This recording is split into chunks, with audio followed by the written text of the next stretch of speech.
nuestra clase. Bien,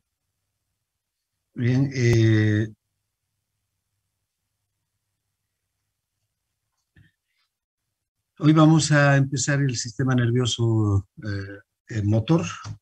Entonces vamos a hablar de las características de la transmisión de los estímulos motores desde el sistema nervioso central hasta el músculo esquelético para que éste se contraiga y pueda producirse el movimiento.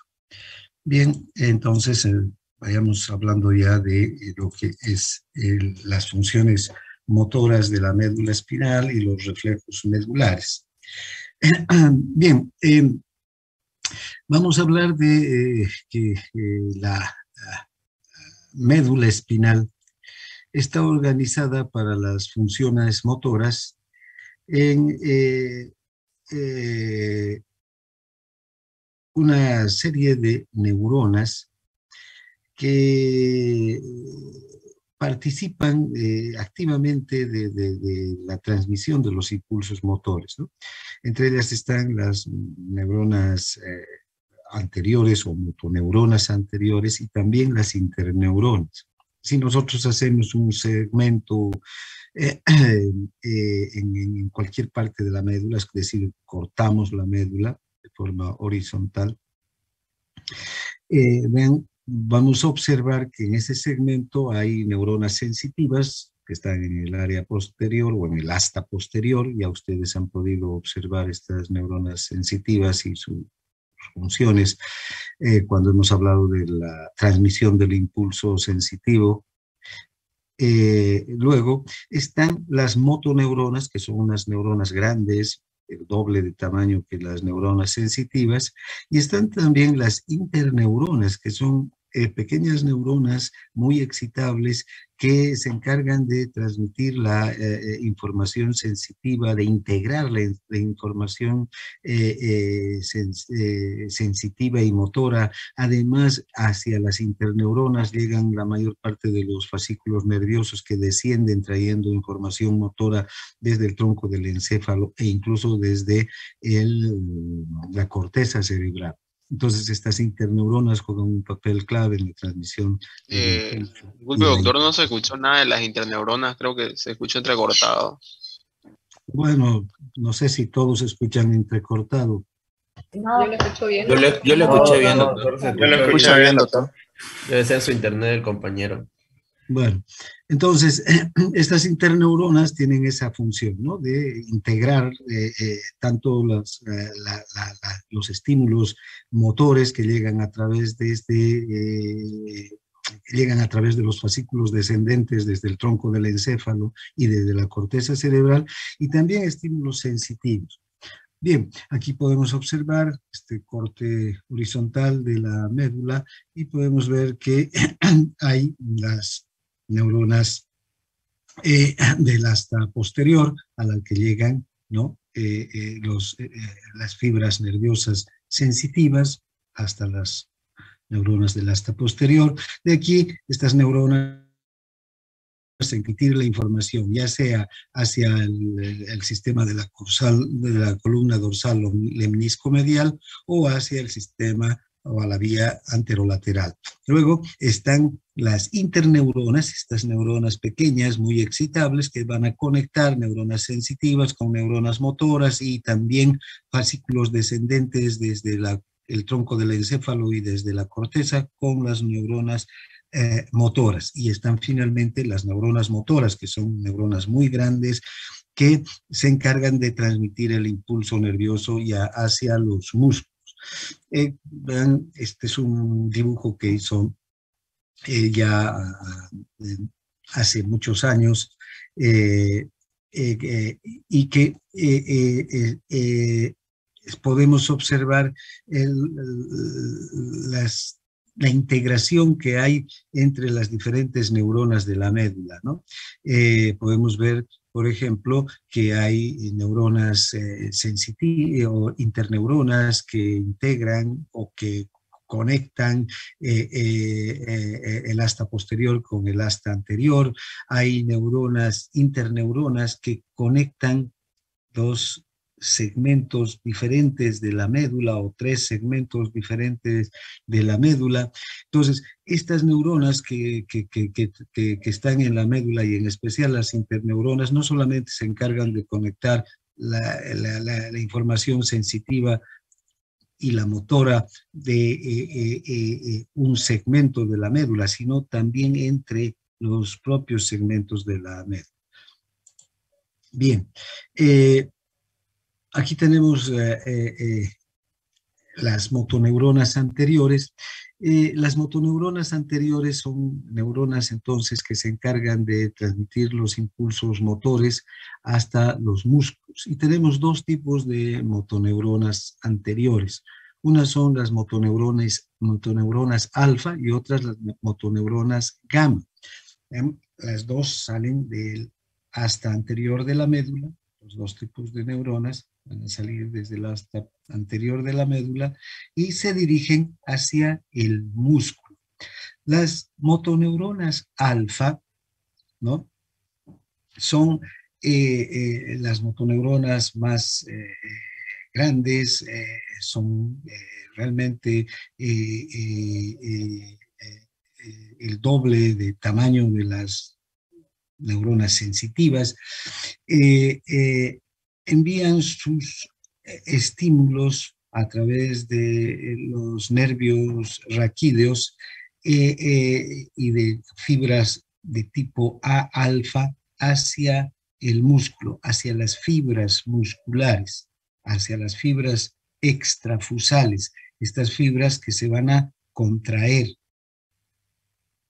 Estas neuronas, antes de llegar al músculo, se dividen en varios terminales y cada una de estas terminales va a inervar a una fibra muscular. Si se dirigen a un fascículo muscular, cada una va a llegar a una fibra muscular.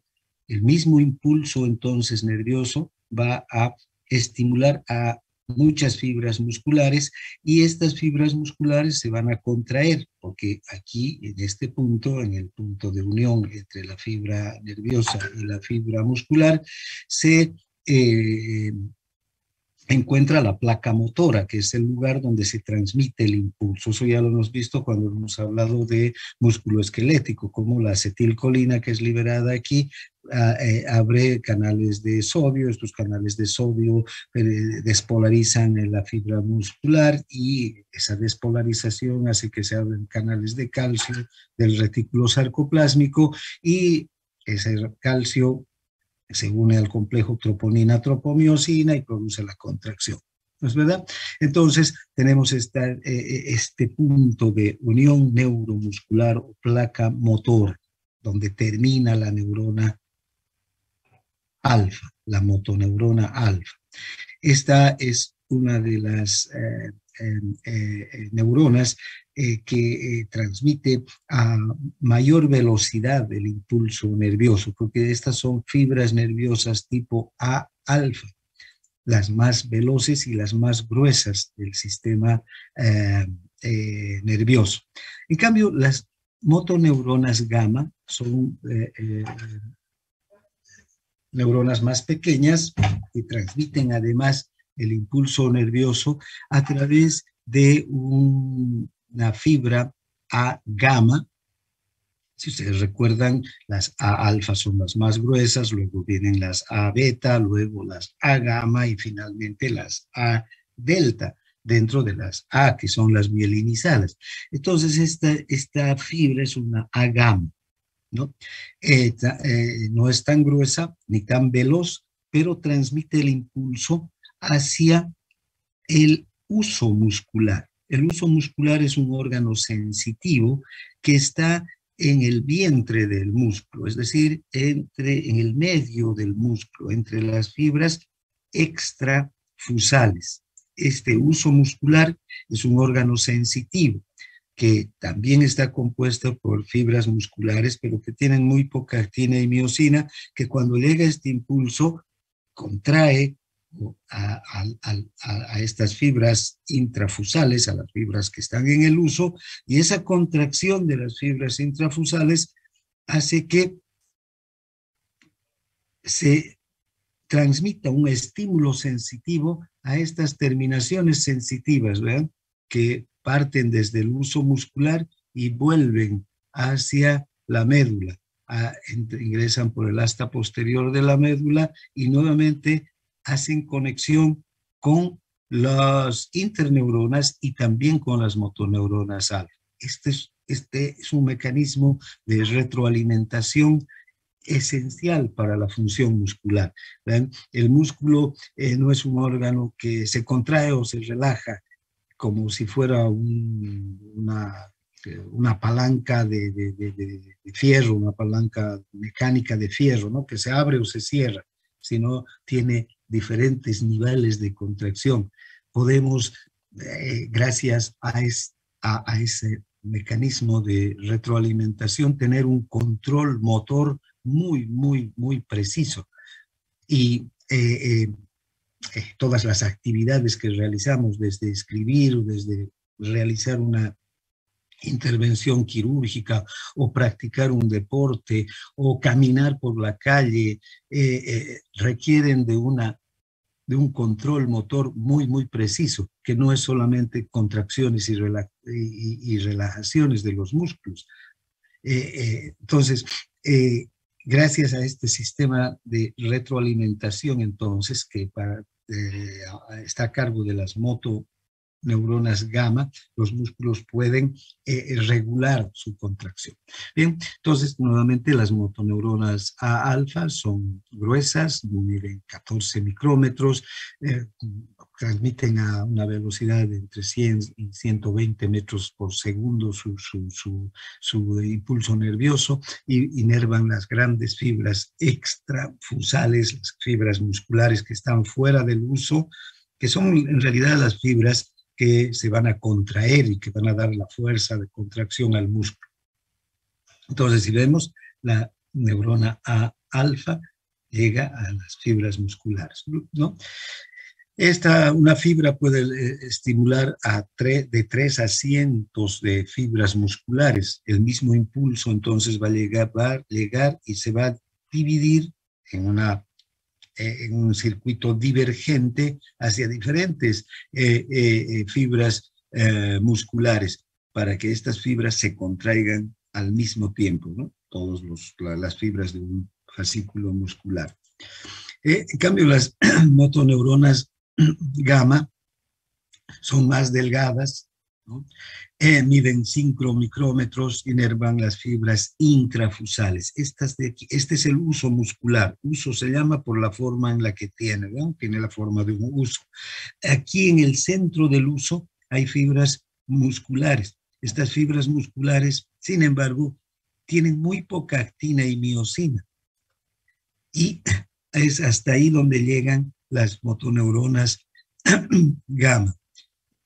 Estimulan a estas fibras intrafusales y estas se contraen. Esa contracción va a ser percibida por estas terminaciones. Estas son terminaciones nerviosas sensitivas.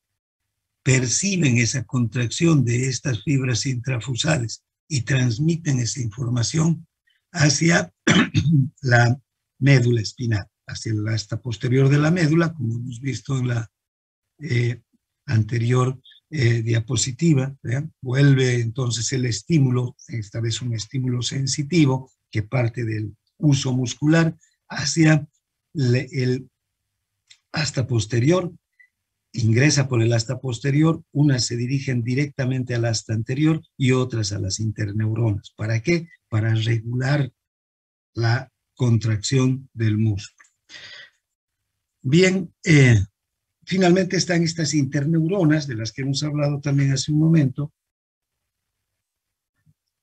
Son células muy pequeñas, neuronas que están entre las neuronas alfa y las neuronas sensitivas, entre las neuronas motoras y las neuronas sensitivas.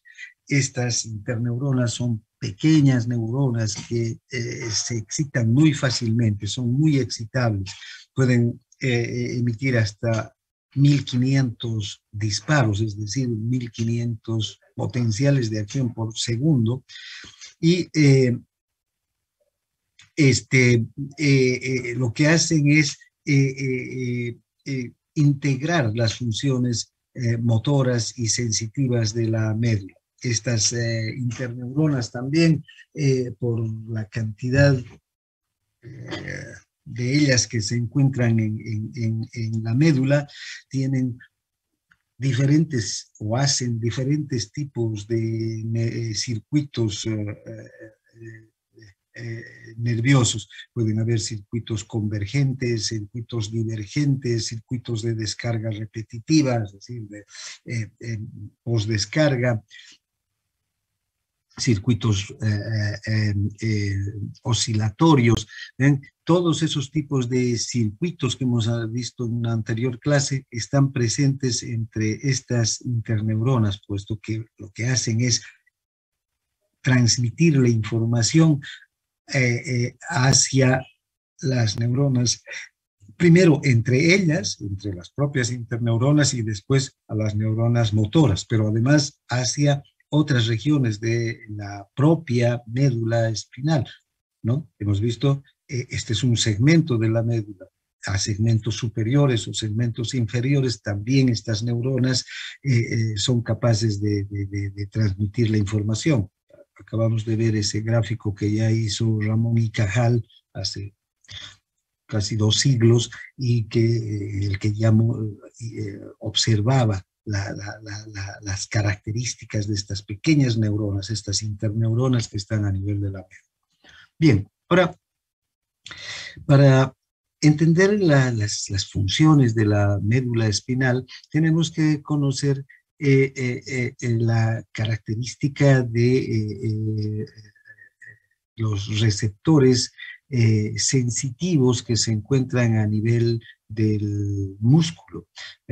Estos receptores sensitivos que están en el músculo van a recibir los impulsos nerviosos procedentes de hasta anterior, que son impulsos nerviosos, de hecho, que se originan, estímulos motores que se originan en la corteza cerebral y que descienden ya sea por el fascículo piramidal o por las vías que toman el tronco del encéfalo a través del núcleo rojo, del fascículo vestíbulo espinal, del fascículo retículo espinal. Todos esos fascículos terminan en la médula, en las neuronas anteriores, en las motoneuronas anteriores, y traen el impulso motor, un impulso motor ya regulado e integrado, y ese impulso llega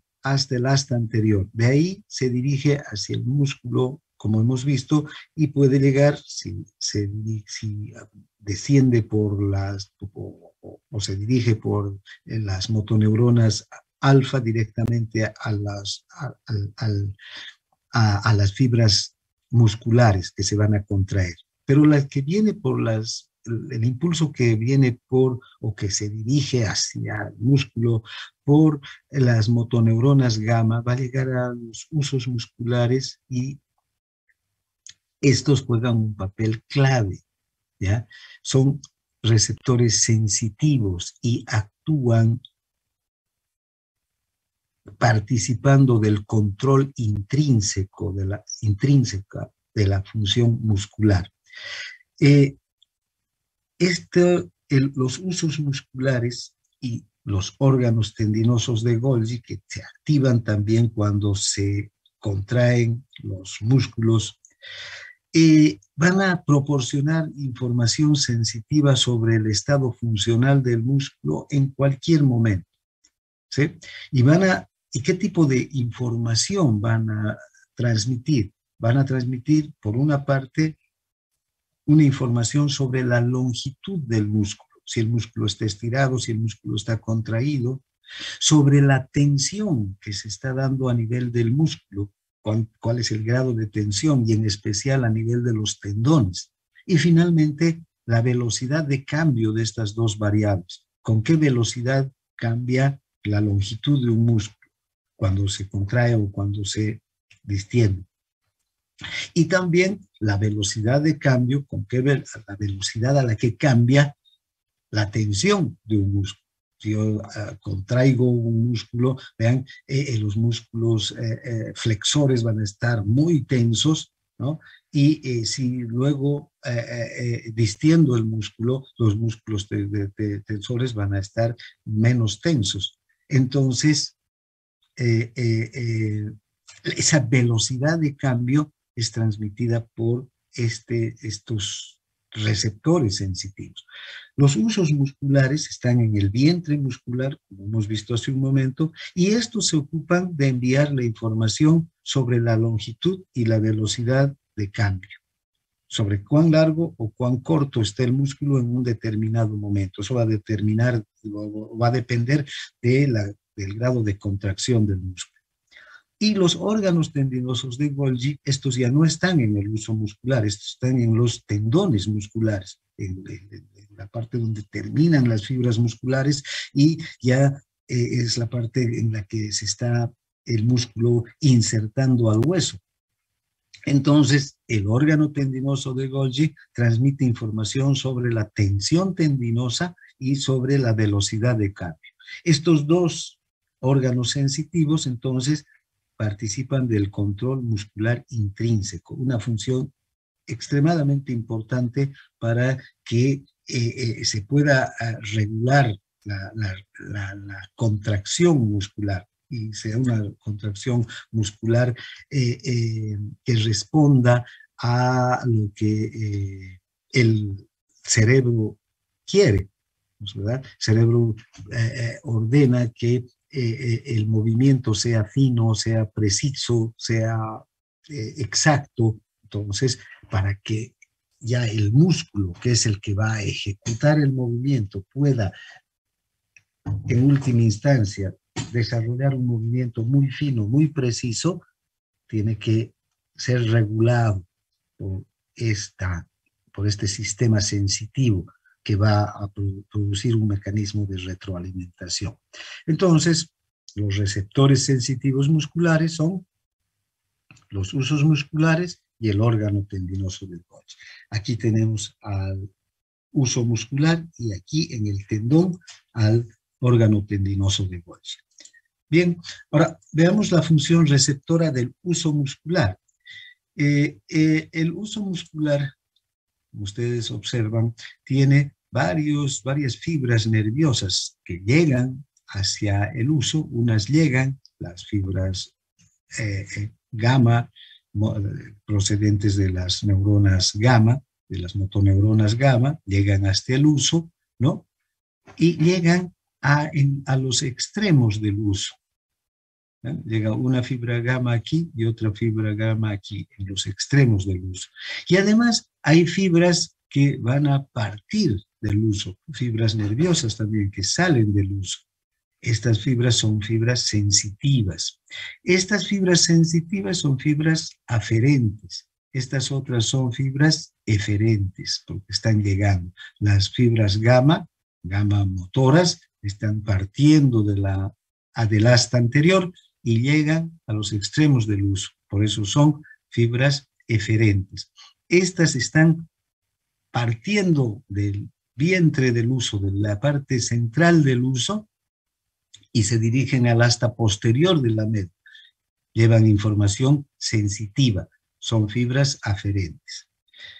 Bien, ahora, un uso muscular está compuesto por entre 3 a 12 fibras musculares intrafusales, estas fibras pequeñas que estamos viendo aquí. Estas son fibras iguales que el músculo esquelético, tienen las mismas características, solo que tienen muy poca cantidad de actina y de miosina. La mayor concentración de actina y miosina, que igual es muy poca, está en los extremos, y aquí en el medio prácticamente no hay actina y miosina.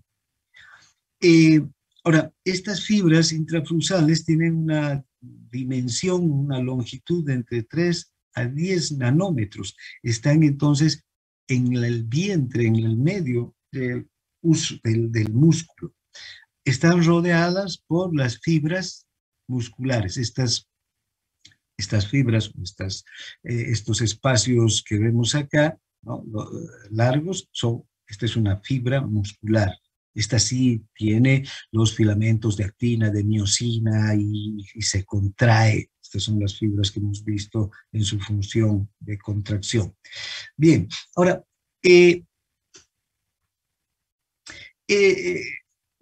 si observamos las fibras nerviosas gamma, llegan directamente a los extremos de las fibras intrafusales. En estos extremos hay elementos contráctiles, hay proteínas contráctiles como actina y miosina. En poca cantidad, pero sí están estos elementos contráctiles que se estimulan con el estímulo que llega por las fibras gamma.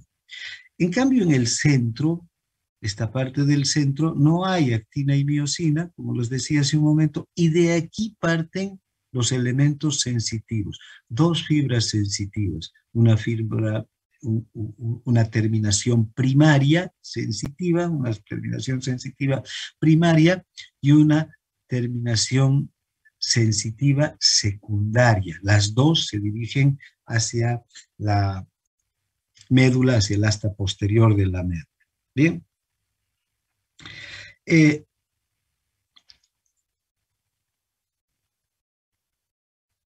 Entonces, bueno, si observamos cada una de las terminaciones sensitivas, vamos a ver que la terminación sensitiva primaria se conoce también como terminación ángulo-espiral, porque termina en forma de anillos espirales que envuelven al huso. Entonces vamos a ver mejor aquí. Fíjense, ¿no? Termina en forma de espirales, fíjense, que envuelven al huso. Entonces la terminación primaria tiene esa característica, que envuelven a las fibras intrafusales como anillos. En cambio, la terminación secundaria no tiene esa misma estructura, sino más bien la terminación secundaria se distribuye como las ramas o las raíces de un árbol a lo largo de la fibra intrafusal. También podemos ver aquí, ¿vean? La terminación secundaria va a tener este tipo como esta, va a terminar extendiéndose. Se sitúa al lado de la terminación primaria, generalmente. Bien, ahora, volviendo a la terminación primaria, esta terminación, entonces, que envuelve, ¿no?, que tiene esa forma de anillos en espiral, sale del huso, ¿eh?, y se dirige hacia la médula a través de fibras musculares o fibras nerviosas gruesas de 17 micrómetros. Estas son más gruesas incluso que las motoneuronas alfa. Entonces la velocidad de transmisión por estas fibras es muy alta, 100 metros por segundo, ¿no? O 120 metros por segundo. O sea, las velocidades más altas del sistema nervioso están por estas fibras también. Y es importante que esta velocidad de transmisión sea alta porque está llevando la información que requieren las motoneuronas para regular la contracción nerviosa. Tiene que llegar a la médula y volver a la médula. Recuerden, esta terminación primaria, si volvemos aquí, fíjense, tenemos la terminación primaria que va a llegar directamente hacia las motoneuronas para coordinar nuevamente el estímulo motor que va a volver a salir hacia el músculo para regular la contracción. O sea, esta información fluye, ¿eh?, en milisegundos, la que llega desde el asta anterior hasta el uso muscular por las motoneuronas gamma, la que llega desde el asta anterior a las motoneuronas por las motoneuronas alfa hacia la fibra muscular. Toda esta información llega en milisegundos. Pero además, esta otra que parte nuevamente, esta insensitiva que parte del uso y vuelve a la médula, tiene que ser también muy veloz. Otros milisegundos para coordinar la contracción que se está realizando, para que el movimiento del músculo sea preciso, sea fino. Podamos ensartar un hilo en una aguja. Así de preciso tiene que ser el movimiento. Y hay otros movimientos más precisos todavía que esos. O sea, hay acciones que requieren de movimientos mucho más precisos, ¿no? Imagínense un neurocirujano cuando está operando entre las neuronas. Requiere que el movimiento de sus manos sea muy, muy preciso. Entonces, hay que coordinar ese movimiento. No son simplemente contracciones y distensiones de los músculos, eso sería muy básico, elemental en el sistema nervioso, ¿no? Vamos a ver el reflejo miotático, que es así, la respuesta al estímulo, nada más. Bien, entonces, volvamos. Entonces tenemos la terminación primaria. La terminación secundaria, en cambio, fíjense, termina al lado de la terminación primaria. Esta ya no tiene esa forma ánulo-espiral, y se conecta con una fibra nerviosa sensitiva tipo 2 de 8 micrómetros y se dirige también hacia la médula espinal para llegar a las interneuronas y conectarse con las interneuronas, ¿no? Esta terminación suele terminar como las ramas de un árbol o de un arbusto aquí, ¿no? Bien, ahora, tenemos por otra parte las fibras intrafusales. Las fibras intrafusales también no son iguales. Entonces, hay unas que son fibras musculares de bolsa nuclear y otras fibras musculares de cadena nuclear. ¿En qué se diferencian estas de bolsa de las de cadena? Si observamos este dibujo, vemos las dos fibras. Esta es la de bolsa nuclear y esta es la de cadena. ¿Por qué se llaman así? Porque, fíjense, esta es la fibra intrafusal y los núcleos de esta fibra, que son numerosos, se agrupan como si estuvieran dentro de una bolsa, como si tuviéramos unas manzanas o naranjas o pelotas dentro de una bolsa, ¿ya? Están agrupados. De hecho, hay una aquí dilatación en la fibra muscular para contener a todos los músculos agrupados. En cambio, los de cadena, fíjense, los núcleos están unos al lado de otro como si se trataran de una cadena, ¿no? De los eslabones de una cadena. Entonces son dos tipos de fibras muy diferentes por su organización, pero también por sus funciones. La fibra,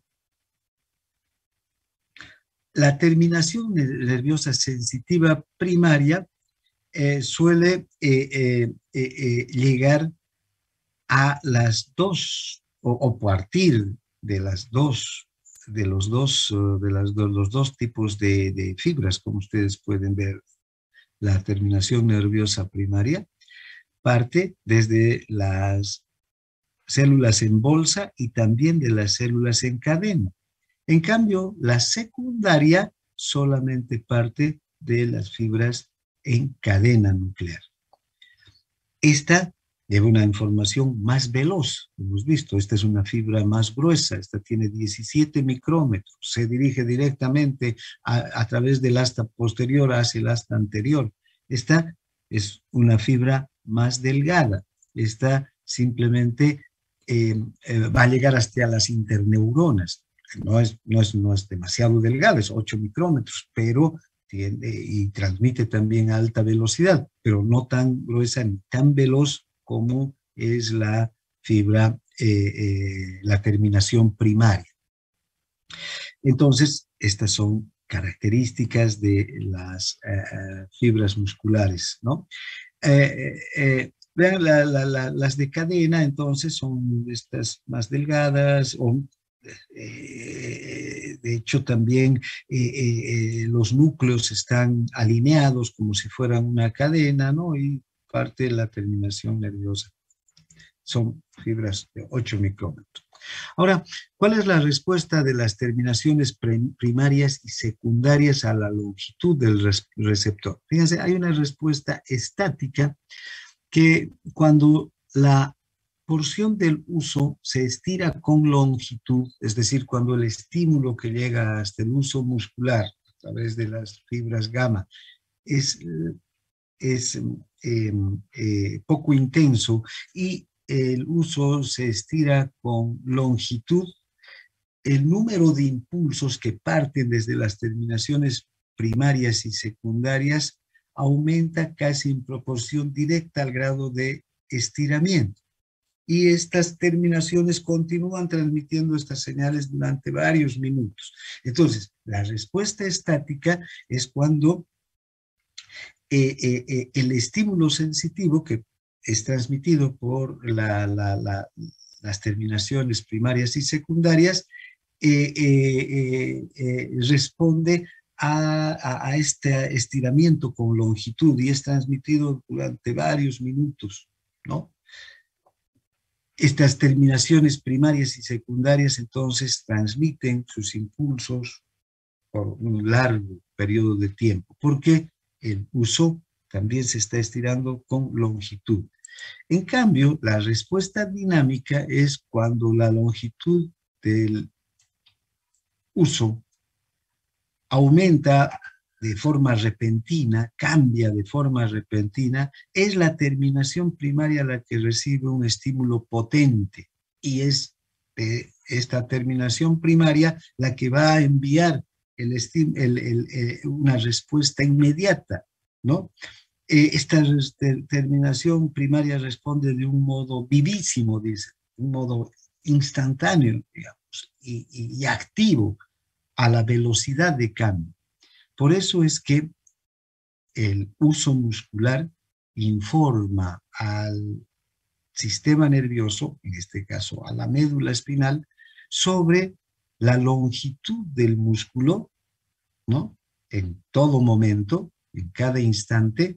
Eso lo hace a través de las terminaciones primarias y secundarias, y también lo informa de la velocidad del cambio de esa longitud. Si esa longitud del uso varía, obviamente esa longitud del uso tiene que ver con la longitud de todo el músculo, ¿no?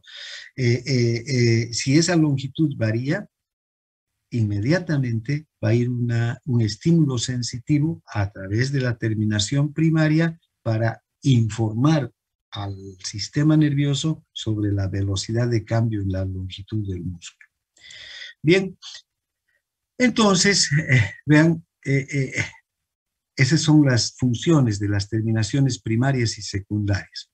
Ahora, también los nervios motores gamma se dividen en dos tipos de nervios motores, unos gamma dinámicos y otros gamma estáticos. Depende de en qué momento van a participar estos nervios motores gamma en el control de la intensidad de la respuesta estática y de la respuesta dinámica.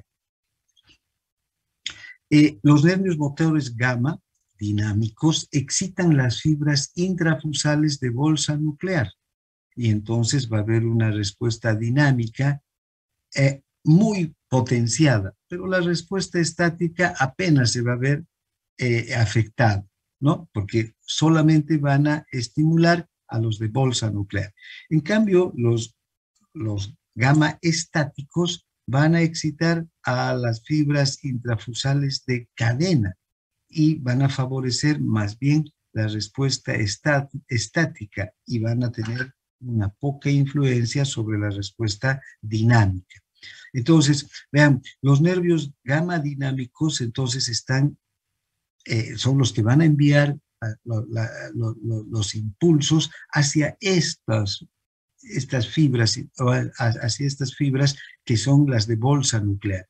Y inmediatamente se va a transmitir una respuesta dinámica potente. En cambio, la respuesta estática apenas se va a ver afectada. Eso es cuando hay un cambio. Recuerden, la respuesta estática es cuando hay un cambio en la longitud del músculo. En cambio, los gamma estáticos transmiten hacia las fibras en cadena y favorecen la respuesta estática. Y hay una poca influencia sobre la respuesta dinámica. ¿Cuándo es la respuesta estática?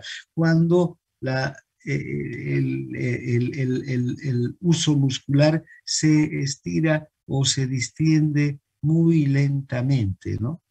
Entonces ahí es la respuesta estática mediada por los nervios motores gamma estáticos. Entonces, esas son las características de este receptor sensitivo. Vean la importancia de este receptor sensitivo que está en el vientre del músculo. Recibe señales motoras a través de nervios gamma estáticos y gamma dinámicos. Y además envía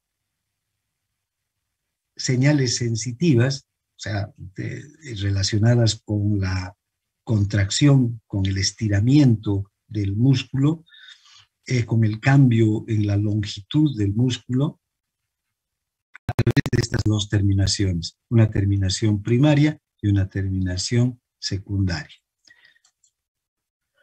Bien, ahora nuestros músculos siempre responden a un estímulo. Estos estímulos llegan desde el sistema nervioso central y se convierten en reflejos musculares que se pueden producir de diferente manera. Hay diferentes reflejos musculares. Este tema lo vamos a ver en forma práctica, en laboratorio, pero vean, hay que conocer los fundamentos de un reflejo muscular. Primero hablaremos del reflejo miotático muscular. Todos los músculos tienen este reflejo. Y este reflejo es la respuesta del músculo al estiramiento. Si un músculo se estira, inmediatamente se activan los usos musculares. ¿Vean? Y esta activación de los usos musculares causa la contracción refleja de las fibras musculares esqueléticas grandes y también de los músculos sinérgicos que están más íntimamente ligados, no solamente del músculo que se ha estirado, sino hay otros músculos sinérgicos que actúan en sinergia con él. Entonces, si volvemos aquí, fíjense, a otro dibujo aquí, ¿qué sucede si estimulamos el uso? Este uso muscular se estimula, se estira. Inmediatamente van señales sensitivas hacia la médula espinal. Esas señales sensitivas a través de las fibras sensitivas de las terminaciones primarias y secundarias parten de aquí, del uso. Llegan a la médula espinal y hemos visto que en la médula espinal van a hacer conexiones a través de interneuronas y directamente de las neuronas del asta anterior para que la respuesta vuelva a salir por las motoneuronas alfa y llegue a las fibras musculares grandes, para que éstas se contraigan. Entonces, vean, estos reflejos miotáticos están presentes en todos los músculos y son la respuesta, ¿no? En realidad, un reflejo miotático es la respuesta al estiramiento del uso muscular. Es un reflejo de tipo monosináptico. ¿Por qué? Porque vean, solamente hay una sinapsis, digamos, ¿no? La fibra sensitiva que parte del uso y llega a la fibra motora y luego la fibra motora hacia el músculo, hacia la fibra muscular esquelética. El impulso aferente parte del uso muscular, se dirige hacia el asta posterior de la médula, ingresa, hace contacto, una sinapsis con la neurona del asta anterior y desde aquí parte un estímulo motor hacia la fibra del músculo esquelético, del mismo músculo del que ha partido el impulso. No va a otro músculo, sino va a la fibra esquelética del mismo músculo del que ha partido el impulso, porque es este uso el que se ha estirado, ¿no? O ha sido estimulado, este uso, y desde aquí parte el estímulo sensitivo y vuelve el estímulo motor a las fibras musculares, ¿sí? Entonces, es el reflejo miotático es la manifestación más sencilla del funcionamiento del uso muscular, ¿ya? Como el uso muscular, cuando es estimulado, puede producir esta respuesta refleja. Es un reflejo monosináptico, muy simple, por eso es la manifestación más sencilla del funcionamiento del uso. Estimulamos el uso y inmediatamente hay una respuesta. Vamos a ver varios reflejos monosinápticos. Exploremos los reflejos. Por ejemplo, el reflejo rotuliano es un reflejo que se estimula, que se explora en la clínica y lo único que se hace es golpear con un martillo de reflejos el tendón rotuliano y la respuesta que uno espera es la hiperextensión de la pierna. El paciente tiene que estar sentado con las piernas colgando y con el martillo de reflejos hacemos esa exploración. Lo vamos a hacer y vamos a ver. Y recuerden cuando estemos haciendo este ejercicio en el laboratorio, que es esto lo que ocurre. Estamos estimulando el uso, ese estímulo solamente va hacia la médula espinal, ahí se integra el estímulo sensitivo con la neurona motora, y la neurona motora se encarga de traer el estímulo motor para que se produzca la respuesta muscular, el estiramiento de la piel. Hay varios reflejos monosinápticos que vamos a estudiar. Este reflejo, como les digo, está en todo el cuerpo, en todos los músculos, y cumple una función amortiguadora.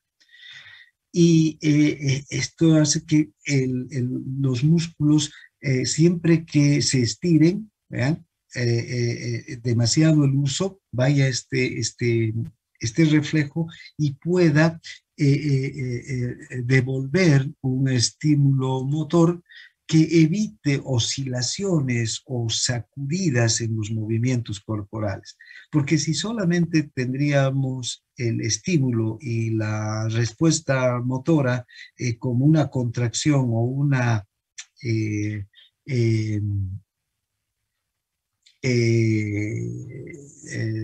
distensión, los músculos funcionarían por la estimulación, contrayéndose y relajándose al máximo. Habría sacudidas, oscilaciones grandes de los movimientos corporales, ¿no? En cambio, gracias a esta función amortiguadora, los impulsos que se transmiten desde la médula van a regular adecuadamente la función y la contracción del músculo, van a suavizar las contracciones musculares. De lo contrario, serían impulsos que provocarían movimientos irregulares, ¿no? Nuestros miembros, por ejemplo, cuando caminamos, los miembros inferiores no tendrían la capacidad de dar movimientos precisos para que podamos, por ejemplo, subir una acera con la facilidad con la que subimos, o evitar un obstáculo que está en el camino, en el piso. ¿Verdad? Nosotros no necesitamos en realidad gran esfuerzo para mover nuestro pie unos milímetros o unos centímetros más allá de un obstáculo, que una piedra o algo que está en el piso, o un objeto que no queremos pisar, y lo hacemos perfectamente y con una suavidad y una precisión grande. Desde luego, no solamente está el reflejo miotático, este es un reflejo básico que es digamos, lo último, que es ya la última regulación del movimiento. Vamos a ver cómo las estructuras que están en el tronco del encéfalo, o el cerebelo, o las estructuras que están en el sistema vestibular, también nos ayudan a regular los movimientos. El último movimiento, el que realmente se ejecuta, es una acción controlada desde la corteza cerebral, pasando por el núcleo rojo, por el bulbo raquídeo, por el vestíbulo, por la médula, el cerebelo, los ganglios basales. Todas estas estructuras, que las vamos a estudiar en los próximos capítulos, intervienen para la función muscular, y que el movimiento sea preciso. Pero vean, la médula no solamente es un lugar de paso, la médula no es una autopista por donde pasan los impulsos sensitivos y los motores, sino también tiene una función reguladora. Y vean qué importante, la última función reguladora para amortiguar el movimiento. Con este circuito monosináptico que es el reflejo miotático, ¿no? Vean, por ejemplo, vean, si se estimula el uso, la respuesta del músculo viene amortiguada. Si no tenemos uso, si estuvieran cortadas las terminaciones sensitivas primarias y secundarias desde el uso, se estimula el uso, no va a haber el mecanismo de retroalimentación que parte desde el uso hasta la médula. Y entonces solamente los nervios gamma producirían estos estímulos, y vean la forma irregular, el patrón irregular que sería la respuesta del músculo frente a la estimulación motora. Entonces, gracias al uso muscular, a esta retroalimentación inmediata a gran velocidad que hay con relación a cada contracción, ¿ya?, se puede tener una función muy amortiguada del músculo, ¿no?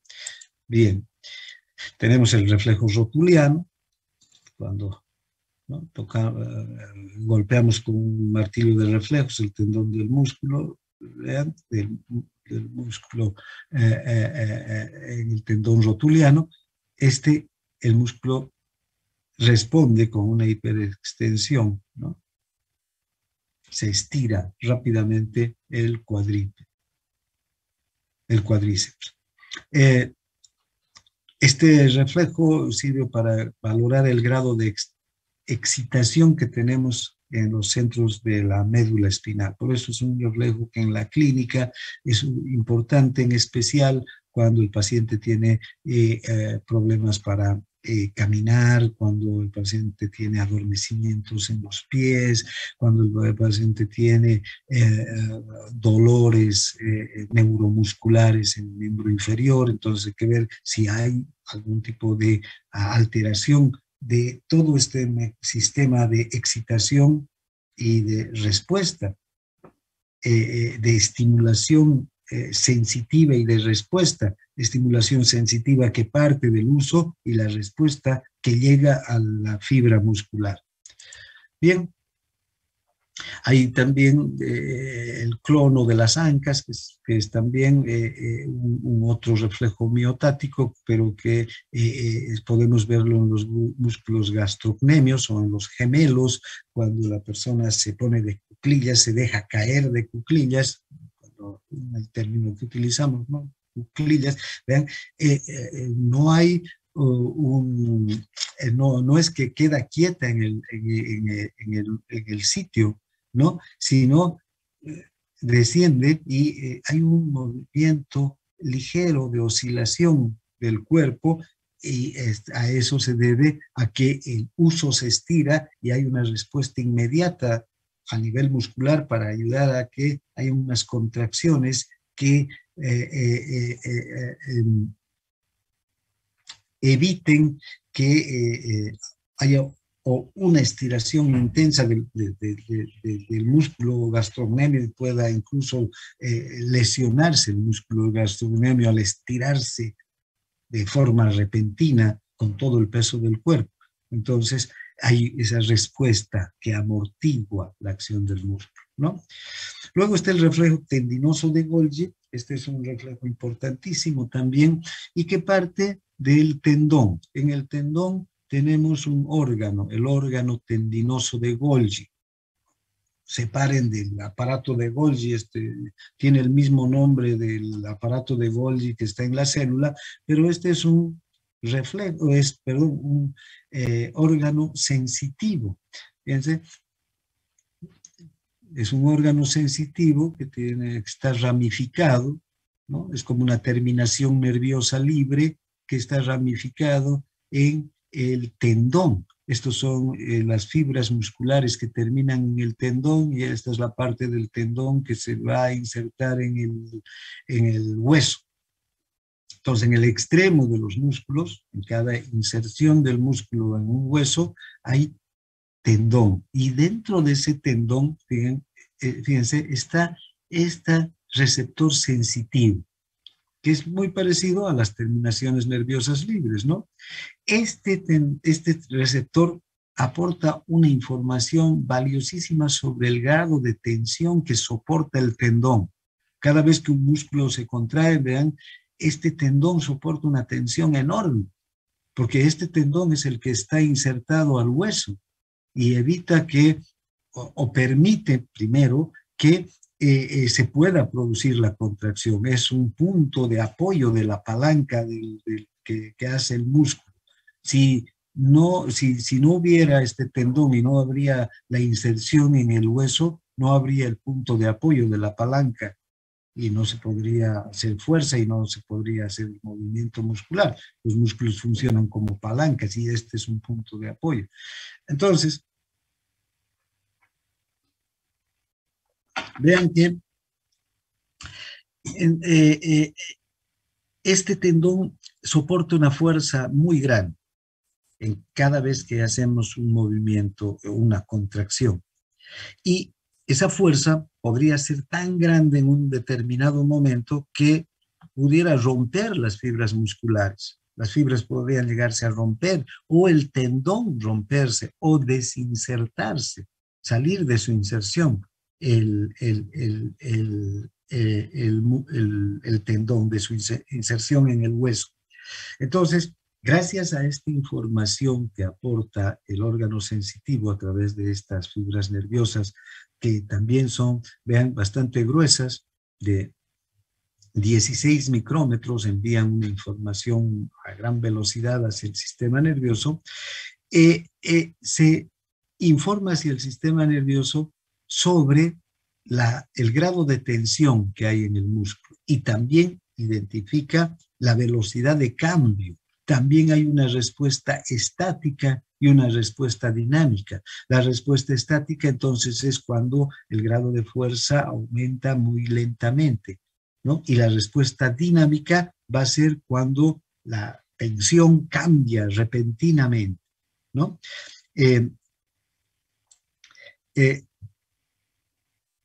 Si hay un cambio de la tensión muy brusco, el músculo está haciendo una tensión, una fuerza grande y la tensión en el tendón es muy, muy alta, fíjense, y cambia, entonces ese cambio es la respuesta dinámica, eso informa la velocidad de cambio de la tensión.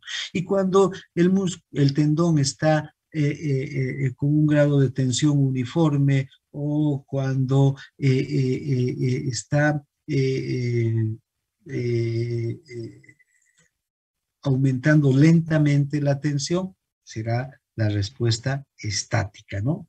Bien. Entonces, vean estos impulsos que parten del órgano tendinoso de Golgi a través de estas fibras 1B de 16 micrómetros, fibras muy gruesas, envían a gran velocidad, ¿no? Y hacia la médula espinal.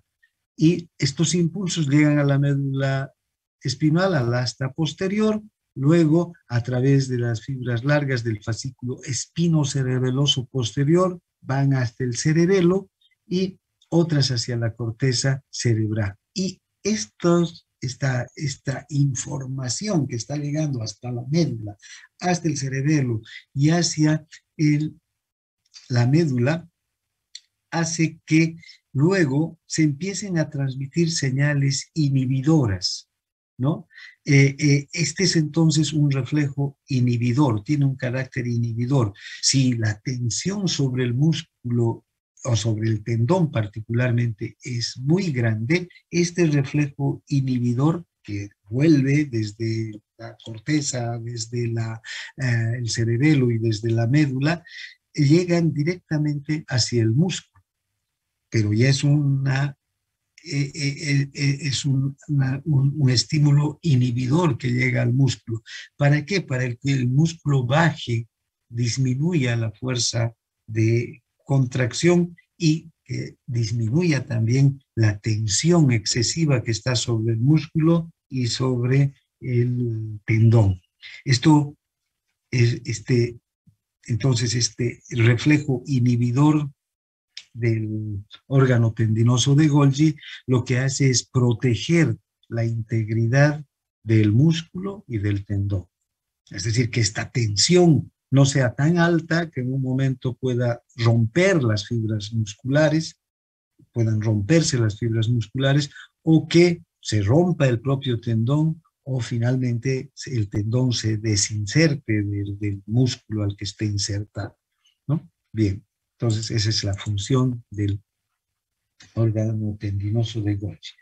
También tenemos otros reflejos. El reflejo miotático, vean, es un reflejo monosináptico. Tenemos reflejos miotáticos que vamos a explorar, no solamente el reflejo miotático, el reflejo rotulano, vamos a ver el reflejo del bíceps, vamos a ver el reflejo maceterino, varios reflejos vamos a explorar y cada uno de estos reflejos explora la función de un circuito, ¿no? Una vía aferente sensitiva y una vía eferente motora, ver la integridad de esa vía. Para eso se hacen los reflejos. Vamos a ver el reflejo maceterino, el reflejo palpebral, vamos a ver el reflejo bicipital, que se utilizan en la clínica para explorar la integridad de estos circuitos nerviosos. Esos son reflejos miotáticos. Los reflejos, entonces, miotáticos son reflejos monosinápticos. Ahora, también tenemos reflejos polisinápticos, es decir, que no son tan sencillos, tan elementales como el reflejo miotático. Vean, el reflejo miotático es el típico arco reflejo, ¿no? Una vía sensitiva y una vía motora, y ahí acabó. Aquí tenemos, por ejemplo, reflejos polisinápticos, mucho más complejos, como el reflejo flexor y el reflejo de retirada. El reflejo flexor, vamos a analizar aquí, esperen un segundito, aquí, con esta gráfica.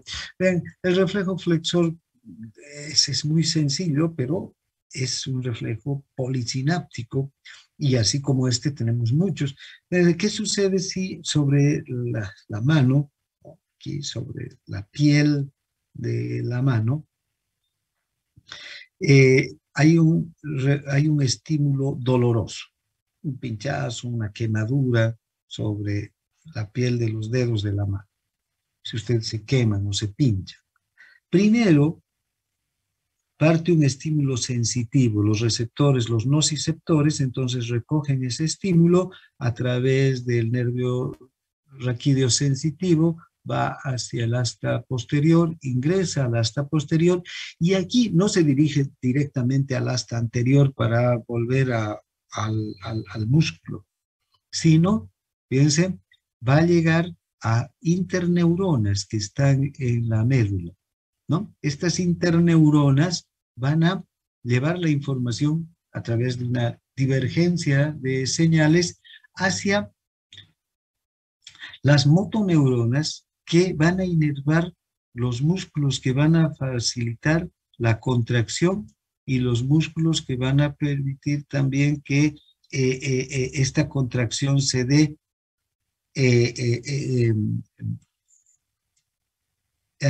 sin oponerse a los músculos que se contraen. Entonces va a llevar la información a los músculos agonistas y a los músculos antagonistas. Estos músculos agonistas son los que van a contraerse. ¿Para qué? Para que yo retire la mano del lugar de donde me está provocando el dolor, ya sea una aguja, una espina, un fuego, lo que ustedes quieran, un lugar de temperatura extremadamente caliente, me produce dolor, va a la sensación sensitiva. Aquí las interneuronas llevan la información hacia las motoneuronas, que parten hacia los músculos agonistas. A estos los va a excitar para que se contraigan y retiremos la mano. Pero no vamos a poder retirar la mano si al mismo tiempo no se inhiben los músculos antagonistas, es decir, estos se relajen. Entonces, ¿ven? Aquí este reflejo ya es más complejo. Intervienen muchas neuronas, muchas sinapsis, por eso se llama reflejo polisináptico. Este es el reflejo el reflejo flexor. ¿Por qué se llama flexor? Porque flexionamos inmediatamente un miembro desde el lugar donde hay un estímulo sensitivo que nos produce dolor o cualquier otro tipo de estímulo, pero que nos obligue a retirar la mano. Puede ser no, también, puede no ser un estímulo que parta aquí, fíjense, puede partir de la vista. Si yo estoy con la mano extendida y aquí hay una serpiente, inmediatamente voy a retirar la mano, ¿verdad? Bien, para que no me muerda la serpiente. Pero en este caso, vean, si es un estímulo doloroso de la mano, el reflejo tiene esta vía. También hay lo que se conoce el reflejo de retirada o el reflejo extensor cruzado. Este reflejo extensor cruzado es interesante porque, ¿ven? Lo que va a ocurrir es que si yo me pincho en esta mano derecha, da la información, como ya hemos visto, ingresa por el asta posterior, hace sinapsis con interneuronas que van a excitar a los músculos agonistas y van a inhibir a los antagonistas para que se flexione este brazo. Pero al mismo tiempo, en el mismo momento, va a haber conexiones con el lado contralateral de la médula, con interneuronas del lado contralateral de la médula, para que se produzca una excitación a los músculos extensores y una inhibición a los músculos flexores. Entonces va a haber aquí también músculos agonistas para la extensión y antagonistas para la extensión. Entonces los antagonistas se van a inhibir y los agonistas se van a excitar, los extensores se van a excitar. Entonces el movimiento va a ser de flexión de la mano a la que ha sido lesionada y de extensión contralateral. ¿Verdad? Entonces voy a hacer un movimiento. Extiendo un brazo y flexiono el otro, donde ha habido el estímulo. Este se llama entonces el reflejo extensor cruzado. Extendemos el miembro contrario al que ha sido, donde se ha producido el estímulo. Este es un reflejo más complejo todavía. Intervienen más interneuronas, más músculos también. Y además, tanto en el reflejo flexor como en el reflejo extensor, vean, el estímulo no parte del mismo músculo como en el reflejo miotático. En el reflejo miotático, recuerden, el estímulo parte del músculo.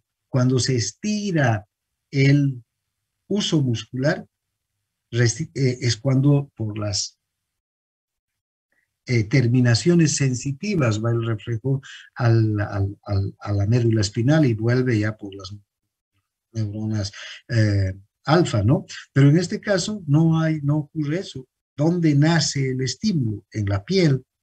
Es un reflejo superficial. Además, no es un reflejo profundo. Este otro sí es un reflejo profundo. Este sí es un reflejo superficial que parte en un lugar alejado del músculo, como es los dedos de la mano, y va a retornar a estos dos músculos o a estos otros dos músculos que los va a extender, ¿no? Entonces, estos son reflejos polisinápticos. También hay el reflejo de retirada, que es mucho más complejo. El reflejo de retirada es cuando el estímulo es demasiado fuerte, o el dolor, o una situación de riesgo realmente grande para nuestro cuerpo. Lo que hacemos es flexionar el lado digamos, donde está el mayor riesgo, extender el lado contralateral y retirar todo el cuerpo del lugar donde está partiendo el estímulo que podría ponernos en riesgo nuestra vida o ser demasiado peligroso o demasiado doloroso. ¿Ven? Entonces hace que realmente no solamente flexionemos, no solamente retiremos la mano. Aquí si me pincho con una aguja, retiro mi mano como el reflejo flexor, pero si el dolor o la situación es mayor, puedo hacer esto, extender al mismo tiempo el brazo contralateral. Y si el dolor o el estímulo es mucho mayor, podemos retirar todo el cuerpo. Entonces, fíjense, ahí ya intervienen más sinapsis, más neuronas y más músculos en el reflejo, ¿no? Entonces tenemos el reflejo extensor cruzado. Esto es el mecanismo neuronal que acabamos de ver. Tenemos también el reflejo de retirada. Y esto se da porque hay los músculos, vean,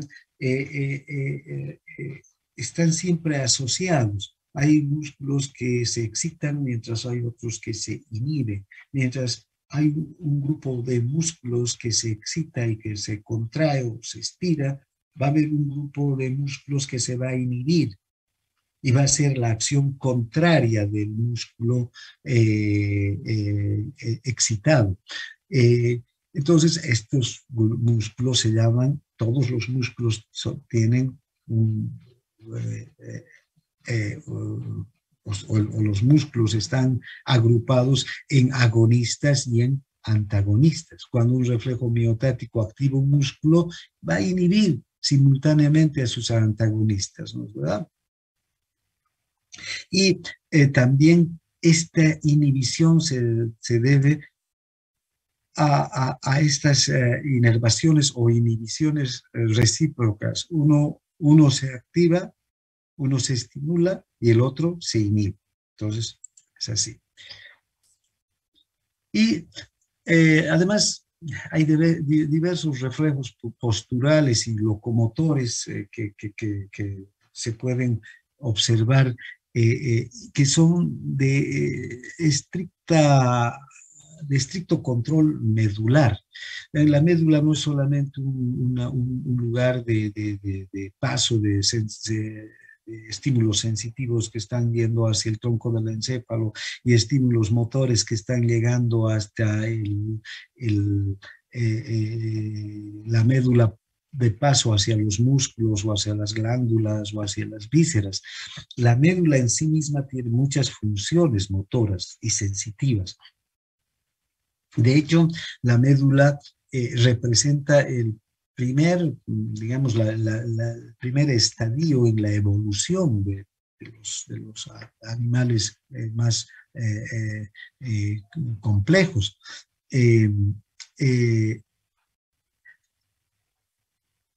La médula puede controlar, ¿vean?, varios movimientos. Uno es esta reacción de apoyo positiva. Puede una persona o un animal tener un corte, o sea, digamos, un traumatismo que seccione a nivel por debajo del bulbo raquídeo la conexión entre el bulbo y la médula. La persona puede vivir, ¿no? Pero va a quedar, desde luego, sin capacidad de caminar, de tener funciones motoras que le permitan su autonomía. Pero vean, se pueden despertar ciertos reflejos en estas personas. Por ejemplo, la reacción de apoyo positiva. En los animales se puede observar que cuando se estimulan las almohadillas, digamos, como las plantas de las patas de los animales, estos inmediatamente estiran las patas.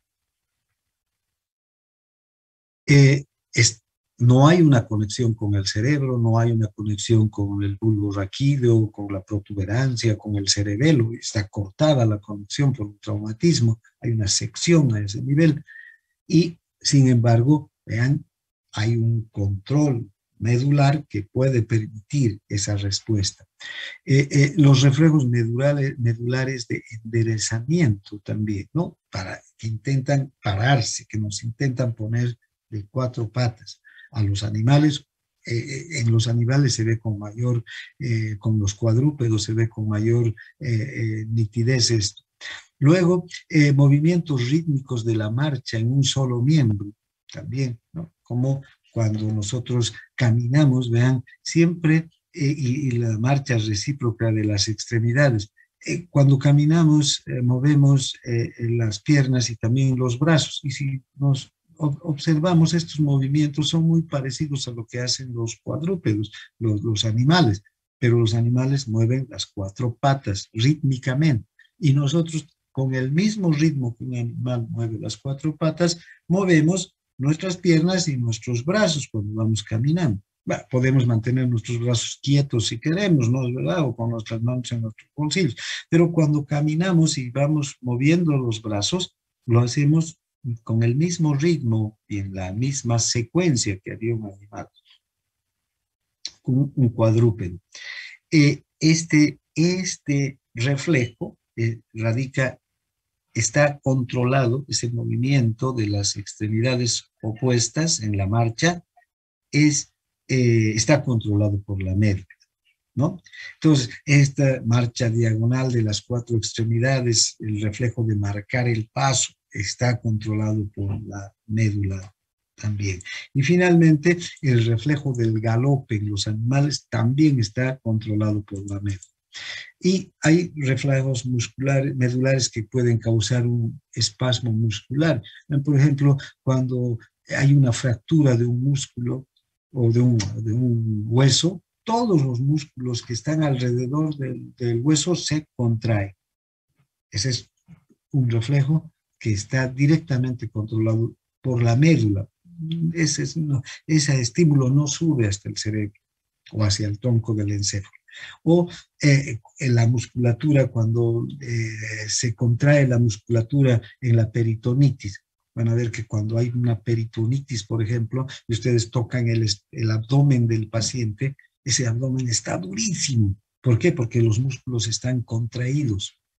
Si ustedes tocan el abdomen, eso lo van a aprender en semiología, tocan el abdomen de una persona que no tiene peritonitis, que no tiene problemas de infección intestinal, peor de infección del peritoneo, tocan y el abdomen es blando, fácil a la palpación, se deprime con facilidad. En cambio, en este caso, incluso vean, se conoce como el signo de abdomen en tabla, como si estuviéramos tocando una tabla de duro, la tabla de una mesa, ¿no? Entonces, ese reflejo de contracción de esos músculos también está directamente controlado por la médula. Los calambres también, por el estiramiento del músculo, inmediatamente la respuesta es la contractura, el espasmo muscular, también están controlados por la médula. Y hay muchos reflejos autónomos del sistema nervioso autónomo que solamente los vamos a nombrar porque todos estos los vamos a ver cuando hablemos de cada una de estas estructuras en su sistema, cambios en el tono vascular, ¿verdad?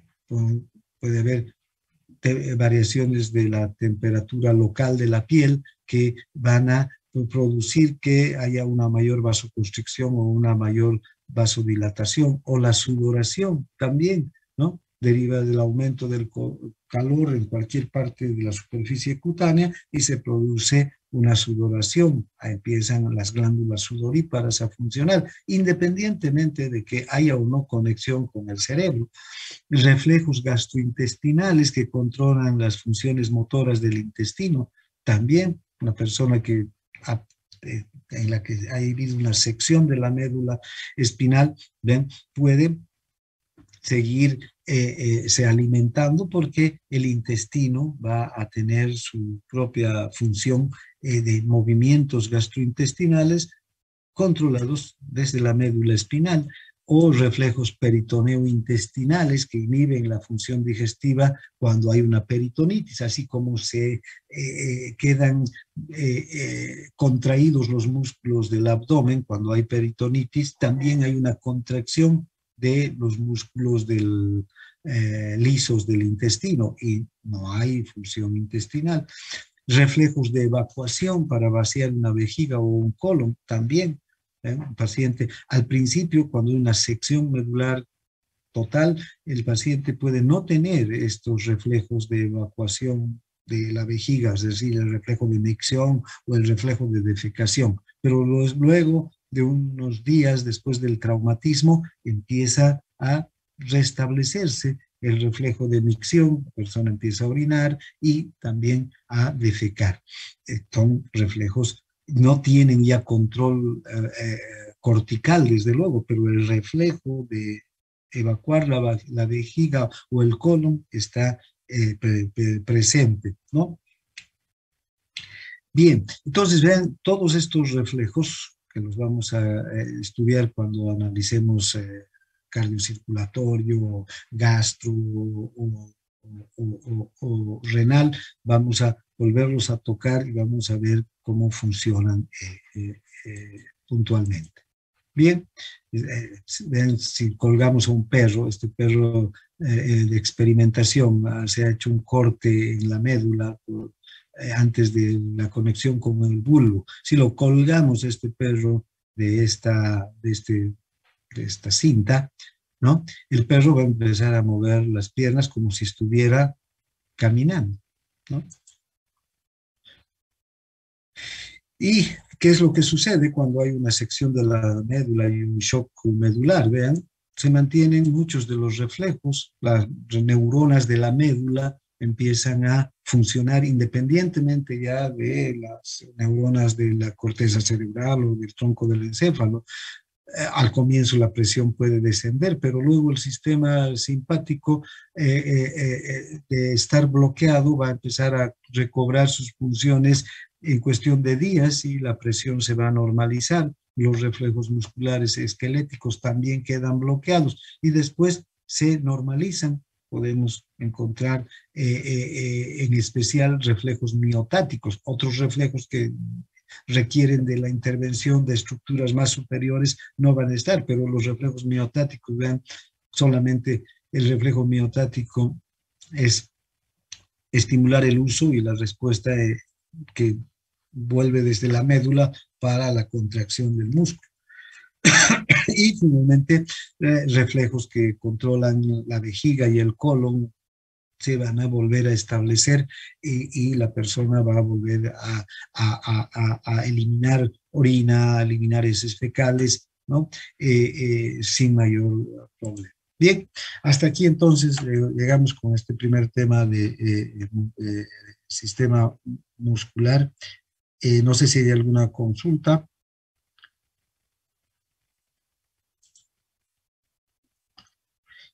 Si no hay, bien, a ver, el grupo de B3 que tiene práctica hoy día no se va a pasar en laboratorio porque han mandado una información que están fumigando y no hay ingreso a la universidad hasta el día lunes. Entonces, bueno, nos perjudicamos por el trabajo de hoy, pero para el grupo B3 hoy día no iba a haber una práctica de laboratorio. Lamentablemente estamos ya atrasados, pero para no seguirnos atrasando más, hoy día van a pasar por vía virtual con el auxiliar. ¿Ya? Igual iban a pasar en el aula todos eh, los 40 alumnos, pero en aula, ¿no? No iba a ser en laboratorio. A partir de la próxima clase, todo normal en laboratorio, el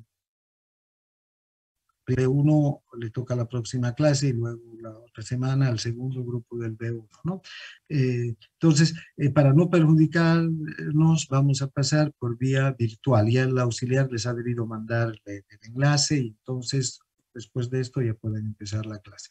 Bien, gracias por su participación. Nos vemos la próxima semana. Está bien, doctor, muchas Luego, gracias. Muchas gracias, doctor. muchas Hasta luego. gracias.